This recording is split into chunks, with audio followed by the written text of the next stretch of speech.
Hey, welcome back to the ZombieTactics channel. There were a few comments, questions, misunderstandings concerning the $20 food kit for the Lazy, Late and Cheap, the 72-hour food kit. So I wanted to take a video to kind of explain that food kit and explain some of the reasoning that went into it. First of all, it seems to be what some people got from that video, so it's my fault for letting that impression get out there. That kind of all I did was say, here's $20, let's go out and see if we can buy some food to put on the shelf that would last us 72 hours or more with at least 2,000 calories a day. And that's kind of all I did, is like, let's find $20 worth of canned goods and call it good. That isn't really what happened. A lot more thought went into it for a lot more reasons, some of which I alluded to, a balance of fat and proteins and carbohydrates in those products. But there was more to it than that, and I want to explain some of this for you. If you just go out to the store and you buy $20 worth of canned food, you're not really prepping. I mean, that's better than nothing. If you're able to rotate through that food on a regular basis, that's a fine way to have a 72-hour supply set aside. By the way, some people made some comments like, well, that looks like a diet that's really bad and you'll probably get heart disease from it. Well, I don't know if you're going to get heart disease in 72 hours. Or a week or a month just from eating food that's a little fatty. You have bigger health problems than what I can solve for you. But that was one of the comments that I found kind of humorous. The number one thing that you need to understand is when I went to go look for canned goods, the Dinty Moore stew, the Bush's baked beans, and the Chef Boyardee ravioli, as well as the Spam, I had an idea in mind, and that was, sure, I need stuff that's got calories, I need stuff that's got protein, I need all of that, but I need to find products, if I can, that are what is known as shelf stable.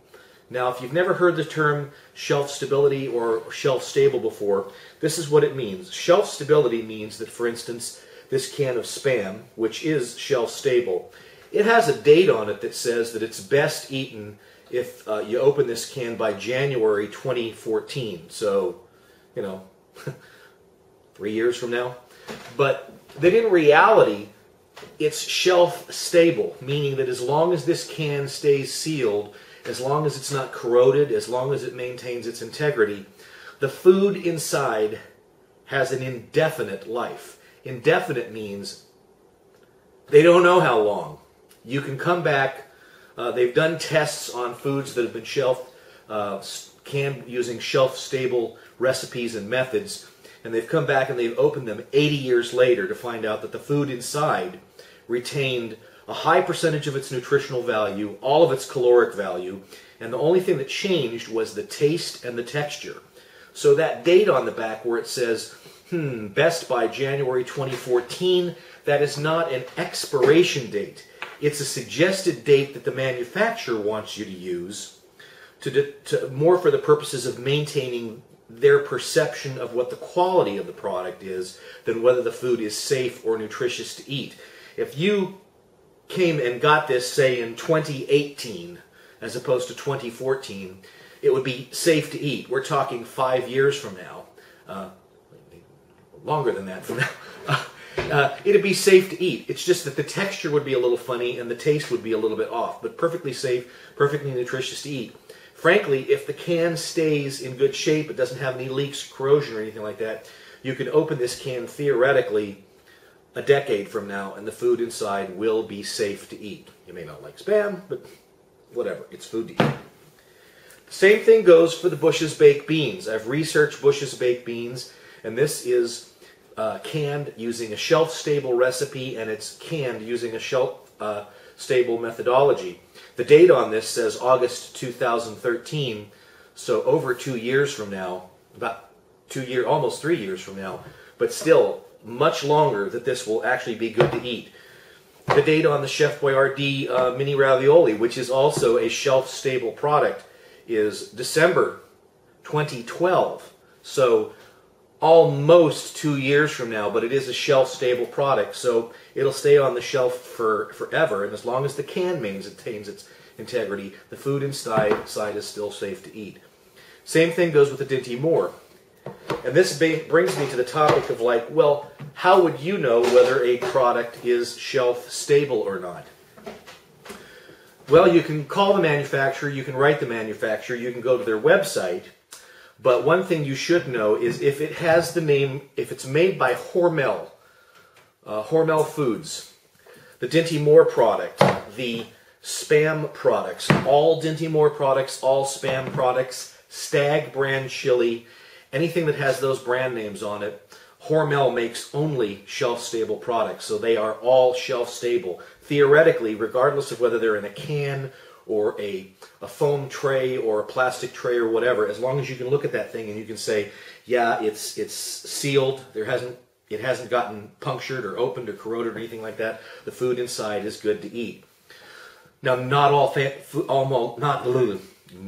canned foods are shelf-stable, and that's something that you need to be aware of, particularly foods that have a lot of sugar in them and a lot of moisture and a lot of acid in them are prone to botulinum toxins, some other things that can get in there over time that will thrive in an environment even when where there isn't a lot of oxygen. So that's something you want to be careful of. If you want to know for sure, go ahead and get the Dinty Moore stuff or anything made by Hormel. Anything made by Hormel that's in a can, shelf stable.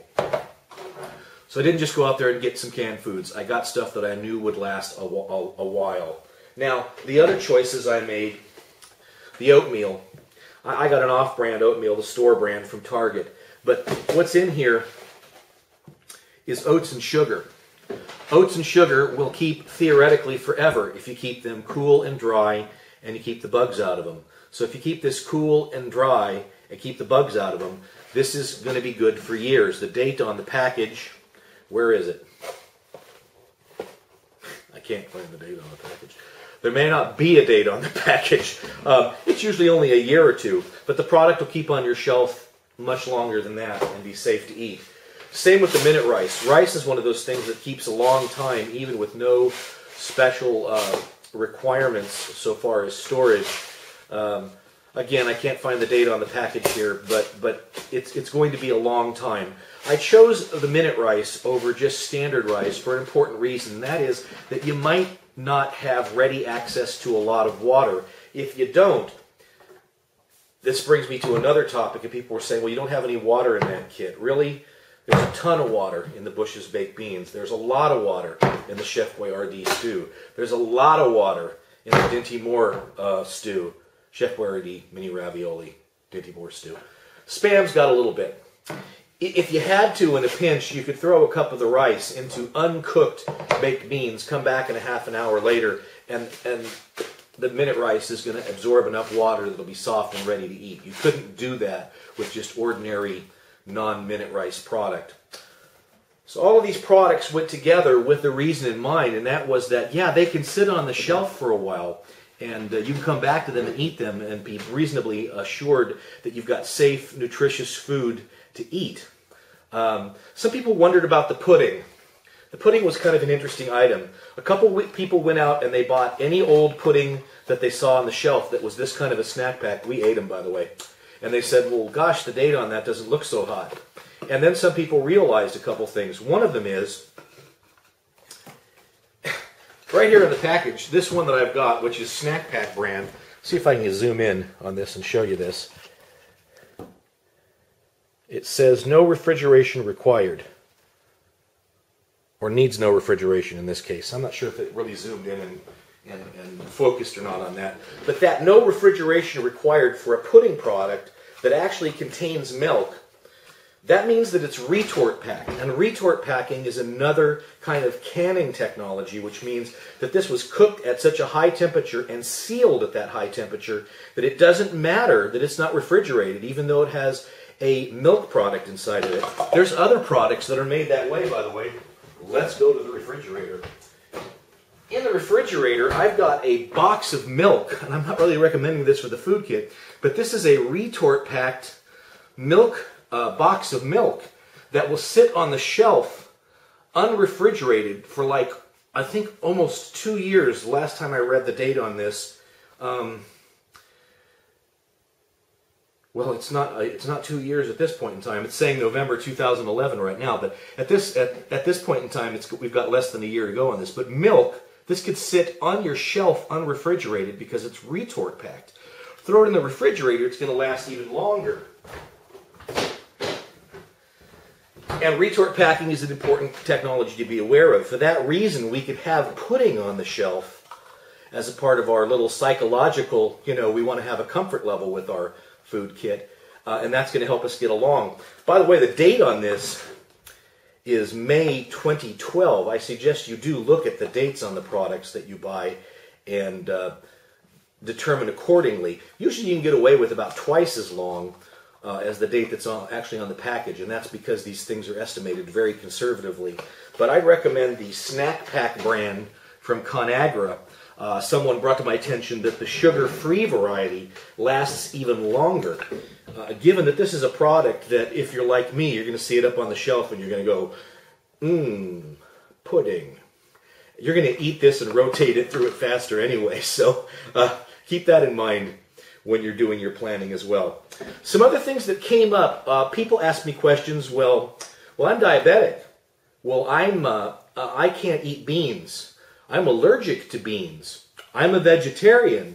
What can you do for me? I regret to say that I'm not a doctor, and I'm not into nutritional planning for people who have special needs. So I would refer you to either a doctor or a nutritionist or someone else who can help you with that. If you got special vegetarian needs, probably the best source of information for that is the Seventh-day Adventist Church.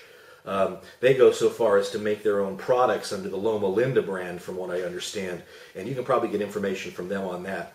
If you do have an actual allergy problem, you're going to have to talk to your doctor. I can't help you with that, and I'm not going to offer medical advice as such.